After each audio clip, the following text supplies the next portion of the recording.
Une musique, c'est Coup de torchon, signé Philippe Sard.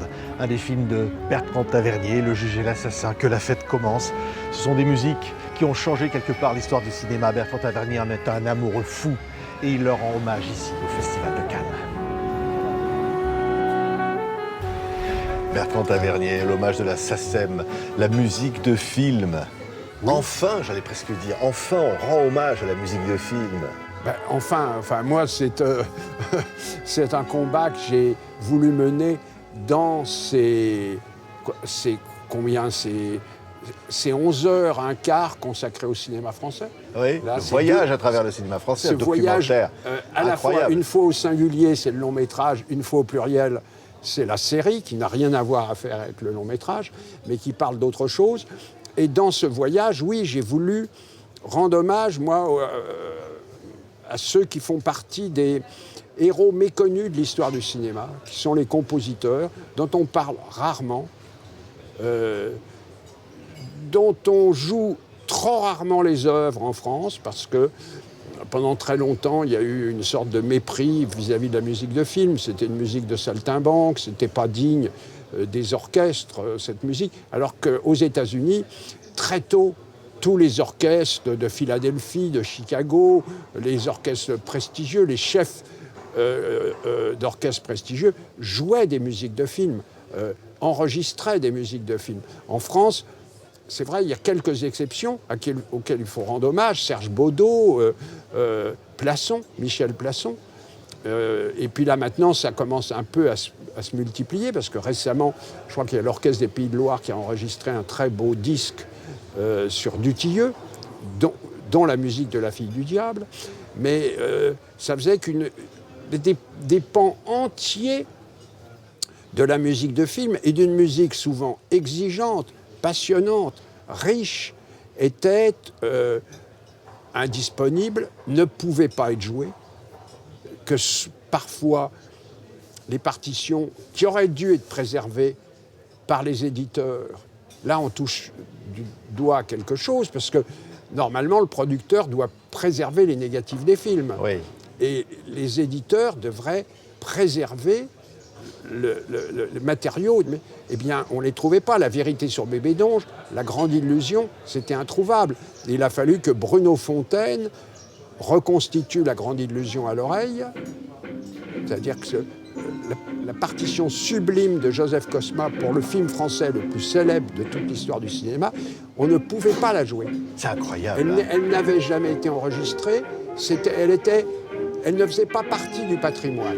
Oui. Et pareil pour La Vérité sur Bébé d'Ange, partition extraordinaire de Jean-Jacques Runenval, qui est, quand vous l'écoutez, vous vous dites, ben oui, ça avait 15 ans d'avance sur Philippe Glass. Voilà, c'est... et je parle après à côté d'Arthur Honegger. Alors là, ça avait été enregistré pour Regain, mais de Jacques Ibert, voire même de Michel Legrand. Oui. La première partition jazz pour grand orchestre jazz, Rafle sur la ville, il y avait juste un conducteur d'orchestre qui existait. C'est incroyable, hein, incroyable. Voilà. Et alors, de toute cette histoire-là, finalement, aujourd'hui, on se dit, mais au fond, ces musiques étaient absolument indispensables. Porter les images, porter les histoires. Elles étaient indispensables, elles étaient aussi en symbiose avec le travail des metteurs en scène. Georges Vampariste et René Clair font une équipe formidable. Maurice Jaubert et Jean Vigo, ou Marcel Carnet, ou Duvivier, on a l'impression à chaque fois que la musique est au cœur des émotions des films. Vous avez Georges Delerue avec Antoine Duhamel, avec Godard, mais avec d'autres compositeurs aussi, avec d'autres metteurs en scène. Delerue, il y a des musiques merveilleuses avec De Broca. Delerue, il a écrit tellement de musique sublime, tellement dans le cinéma, et le cinéma français, Yannick Bellon. Oui. Alors, certaines de ces musiques étaient disponibles, d'autres pas. Donc, mon travail, ça a été de jeter un coup de projecteur sur quelquefois, l'accord qu'il pouvait y avoir entre des metteurs en scène et des compositeurs. Et de montrer que pour des gens comme Henri Decoing, comme Duvivier, la musique c'était quelque chose d'important. Duvivier, il écrit une vingtaine de chansons. Et il écrit par exemple les paroles de Quand on se promène au bord de l'eau, qui est un tube. Et chanté par Jean Gabin. Qui est chanté par Jean Gabin. Ouais. Et il écrit d'autres paroles, dont notamment une extraordinaire goualante chantée par Damia, qui est dans la tête d'un homme et qu'on entend en off pendant que Harry Bor, qui joue Maigret, regarde le principal suspect, Radek, qui est joué par Inkijnov, et tous les deux, ils s'observent, et ça a remplacé une séquence d'interrogatoire, une séquence muette où ils écoutent une chanson, et c'est là qu'on sent que Maigret devine qu'il a affaire au coupable. Simplement, comme ça, au feeling. Et là Duvivier retrouve tout l'art de Simenon grâce à cette chanson qui n'existe pas, évidemment, dans le roman de Simenon. Oui, mais alors vous faites pareil dans le juge et l'assassin avec Jean-Roger Cossimon. Oui, bien sûr. Vous réinventez une sorte de goualante d'époque. Une goualante de l'époque, une chanson patriotique et une chanson sur la commune. Et puis dans Des enfants gâtés, au début, le générique des enfants gâtés. Avec Marielle qui chante. Marielle et Rochefort. Marielle et Rochefort, une prise. Une prise. Là, moi, j'adorais les chansons. J'ai grandi avec la musique, avec le jazz, mais aussi avec les chansons.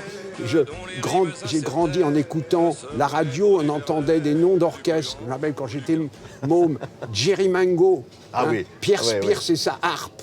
On entendait. Et on voyait les affiches dans le métro.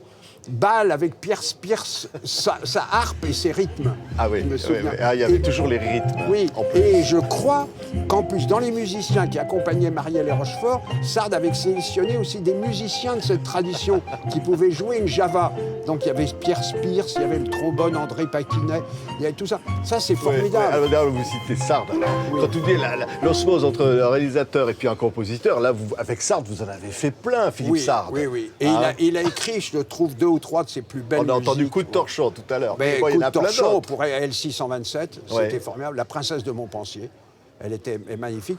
Et puis alors, Quai d'Orsay, où je crois que ce qui l'avait convaincu de faire la musique, c'est quand je lui avais dit « Je voudrais que dans les séquences au Quai d'Orsay, tu ajoutes dans l'orchestre un didgeridoo ». Parce que je voulais entendre cet instrument bizarre australien, je voulais qu'on entende le son dans les couloirs du Quai d'Orsay. Ça m'amusait qu'on entende un didgeridoo dans le Quai d'Orsay. Mais si on parle de compositeurs, on peut dire, par exemple, il y a Michel Magne, Michel Colombier, il y a des... Vous en avez avant, vous en avez des prodigieux qui sont Jaubert, François Droubet, Van Paris. Van Paris, qui a écrit peut-être parmi les plus belles mélodies du cinéma français, la complainte de la butte, la chanson qui est Un jour tu verras, on se rend, qui est dans un film, qui est dans Secret d'alcôve. Vous avez des compositeurs, vous avez Michel Legrand.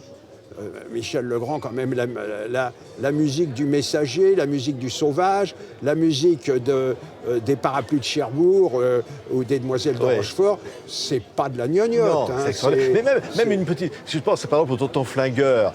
Alors, quelques notes comme ça, ça symbolise un film. Bien sûr. Mais non, vous avez... souvent, la musique, ça a été quelque chose qui a permis l'accès des spectateurs au film. Je pense à des films comme Jeu interdit, l'air de guitare qu'on entend. Je pense à la musique de Jean Vienner pour le Grisby, l'harmonica. Les gens sont rentrés dans le film avec cette musique. Alors, aux grandes dames de Vienner, qui avait écrit une partition symphonique de près de 40 minutes, qui n'a jamais été utilisée. Becker n'a gardé que le morceau joué à l'harmonica et Jean Wetzel, je crois, accompagné par Vienner au piano avec son quartet de musiciens. Mais vous avez... La musique a été... Miles Davis dans Ascenseur pour l'échafaud. Incroyable improvisation en une nuit. Vous rentrez à l'intérieur du film. La musique, elle vous fait toucher l'âme du film. La musique est intéressante quand elle n'est pas pléonastique. Quand tout d'un coup, ça n'est pas... Jaubert le décrivait très bien. Quand il y avait toute une musique hollywoodienne qu'il détestait. Il disait c'est la musique qui consiste à mimer de manière sonore ce qu'on voit à l'image. C'est-à-dire un type boit, la musique fait des glou-glou. Un ivrogne titube, la musique titube. Là, comme ça. Il dit ça, c'est le contraire de ce que devrait être la musique de film. La musique de film, par exemple, ça consiste à mettre un air inattendu, un air tendre et nostalgique sur un passage terriblement dur. Ça consiste, à la fin de Dr. Strangelove, à terminer ce qui va peut-être être l'apocalypse par une chanson d'amour. Tout d'un coup. C'est ça, c'est d'opposer, ou de trouver un petit ostinato qui va revenir au piano, qui est dans La Vérité sur Bébé Donge, piano, orgue, et de revenir. Et vous avez tout d'un coup l'impression que la musique, elle vous amène au cœur du mystère du personnage féminin que joue Darieux, et que la musique, elle épouse le ton profondément féministe du film. Et que là, c'est quelque chose de très, très important. Donc la musique, elle n'est pas simplement belle parce que, comme le disaient les producteurs, vous pouvez la fredonner après ça. C'est quand tout d'un coup, elle apporte un supplément d'âme. Merci beaucoup, Bertrand Tavernier. Allez, si on choisit une musique pour se quitter, là, qu'est-ce qu'on mettrait? Tiens, alors on va... Ah ben, prenons une musique d'un de mes films. Moi. Oui, moi, oui. J'en ai marre de faire la alors. Là, je sais pas, mettez L627. Allez, on met L627 pour se quitter. Merci Bertrand Tavernier au Festival de Cannes. Coup de chapeau à tous ces immenses compositeurs. Merci. Merci.